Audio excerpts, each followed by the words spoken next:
Okay, this is a 2001 Mazda B3000 or Ford Ranger, my son's truck. And just before the safety, I'm going to be replacing the front rotors. The pads are still good. The rotors are pretty crappy. Anyway, this is a rotor and hub design. It's got the bearings built into the rotor and the hub is built into the rotor. And they both have to bolt onto the spindle. So first thing we have to remove is the brake caliper. That's two either 14 or 15 millimeter bolts, depending on which year. They use two different bolt sizes as far as my manual said. Anyway, 14 millimeter bolts or 15s. There's one right there on the back and one inside the top of the spindle. Two bolts, we're going to take those off and then take the caliper off and hang it from something so it doesn't wreck the hose. Never hang it from the hose. Of course, car's up on jack stands, and back in a minute.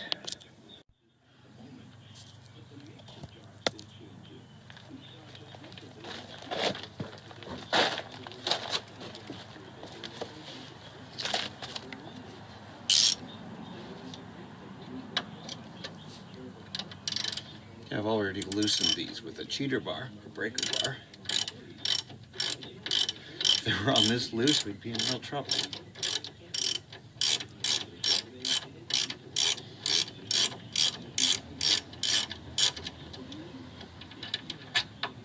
Now, one thing I'll tell you about these brakes, well, I'm taking these off, is there are two different sizes of rotors that are possible. On the front, you can get a 10¼ inch or an 11-inch rotor.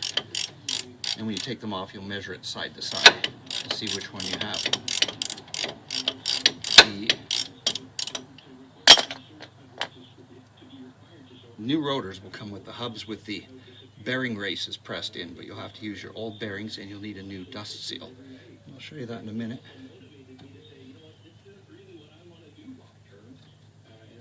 That's why they were so tough. Someone used red thread locker. Good God, never use red thread lockers to be taken off with heat only. It requires an extreme amount of force to take that crap off.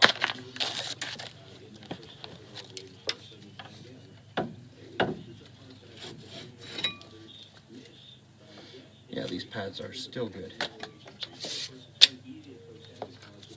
I'm just going to hang this from the upper control arm.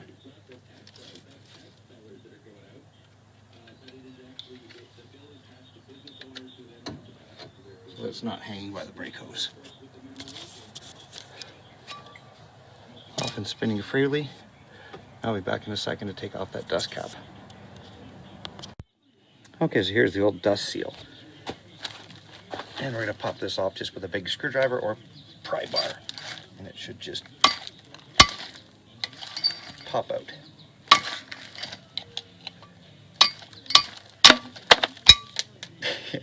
Popped out. And inside you can see the main bearing. Pop that out, also into the gasoline. And I can see inside the old hub, packed full of some really nasty looking grease. That's the brake, the ABS speed sensor, that's the sensor ring. It counts little teeth as it goes by, but as you can see, these rotors are toast. And we no longer need that. I'm going to clean these bearings in gasoline. It's going to take a few minutes. An old paintbrush works good as well to help get the grease down in them. Get every bit of old grease off of them. Back in a minute. Okay, so now we've got the bearing clean. I'm going to use some brake cleaner to get all the gasoline off. This is the larger of the two bearings. And then I'm going to blow dry it with compressed air, and I'm going to make a turbo sound.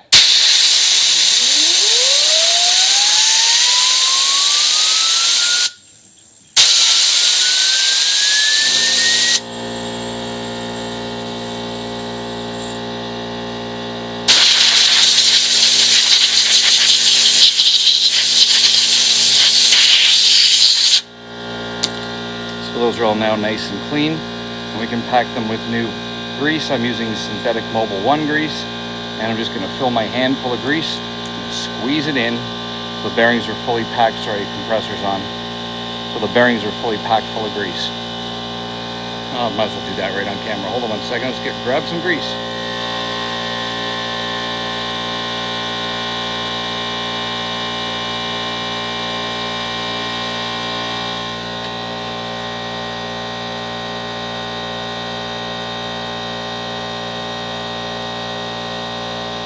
Yes, I should be wearing gloves, but I don't.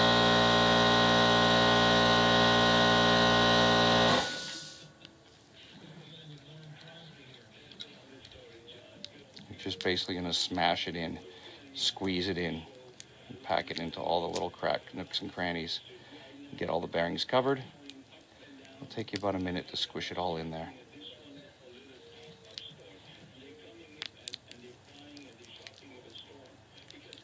We'll get the other bearing packed, and we'll be back, cleaned off and packed, and we'll be back in a minute.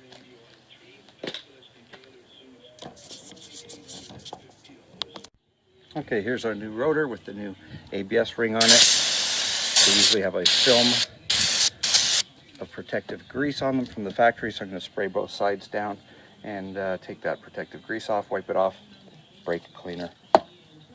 Back in a minute. Okay, so now I'm going to pack a little bit of grease into the center hub of the new rotor.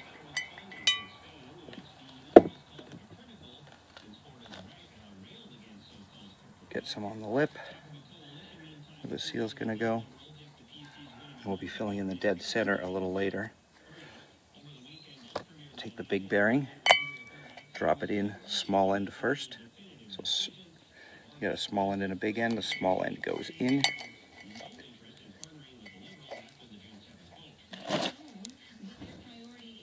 And now we're going to take the seal and tap it in with a hammer, with a plastic hammer.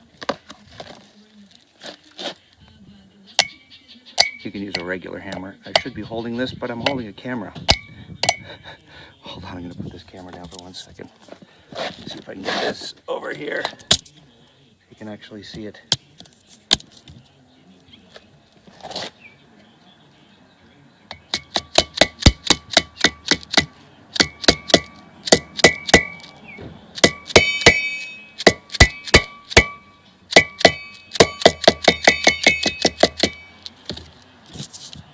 Okay, seal in.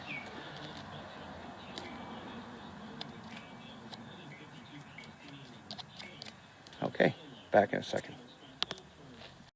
Okay, now we're going to clean off the spindle, the whole thing, get all that old grease off. Use some degreaser, use some gasoline, kerosene, brake cleaner, whatever you have. Clean it up, make sure there's no chips or chunks in there. Make sure also the backing, this is where the bearing goes across. The bearing seals onto there, that's got to be clean as well.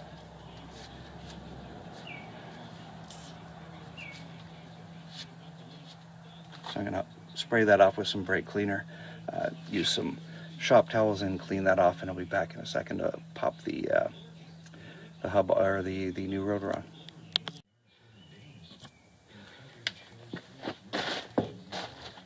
Okay, so after cleaning up the spindle, I put some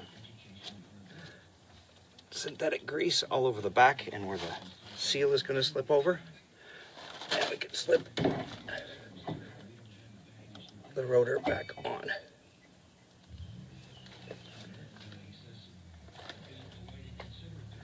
Now I'm going to take my grease gun and fill the center with about 15 pumps of grease.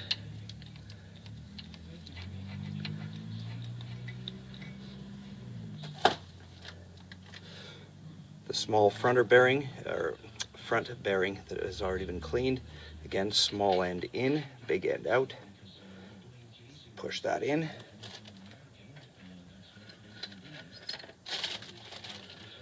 Take the bearing retainer, the washer, slide that on.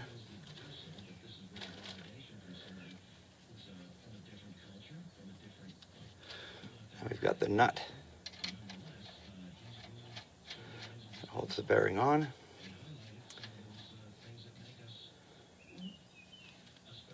I'll spin this about 10 to 15 times around in a circle, both directions.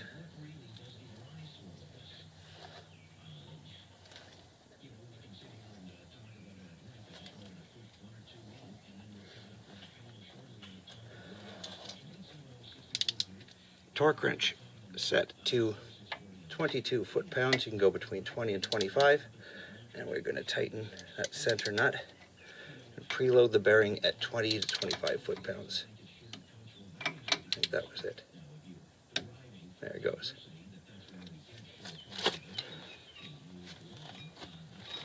Spin it a few more times.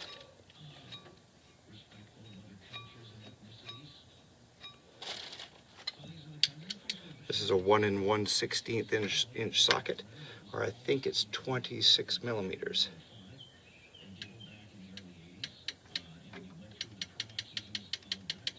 And that is on. Back off exactly 1/2 a turn. So I'm just going to put my socket on there and go back 1/2 a turn.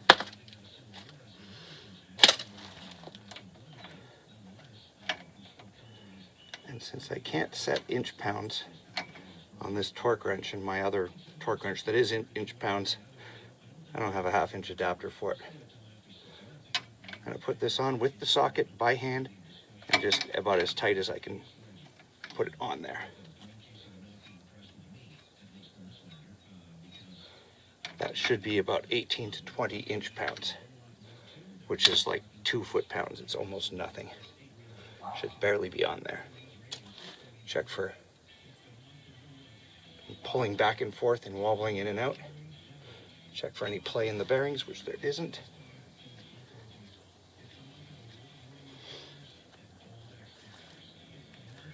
Put a tiny bit more grease in here, just to make sure if dirt or dust ever gets under the cap. Hopefully that can help keep it out.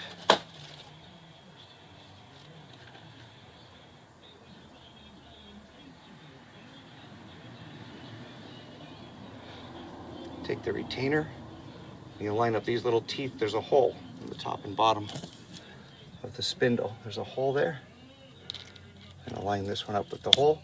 Grab a new cotter pin, push the cotter pin down, bend it back up and around, and then pop your dust cap back on. Clean out your dust cap. Where is it? Clean all the old grease out of that. Pack it with new grease, jam it on there, and tap it on with a hammer, and you are good to go. Thank you for watching. Then bolt the caliper back on. Make sure to use blue thread blocker on the caliper bolts when you're bolting them back on. I can't remember the torque spec on those. There's where that dust seal went when I pried it off before. Anyway, thanks for watching.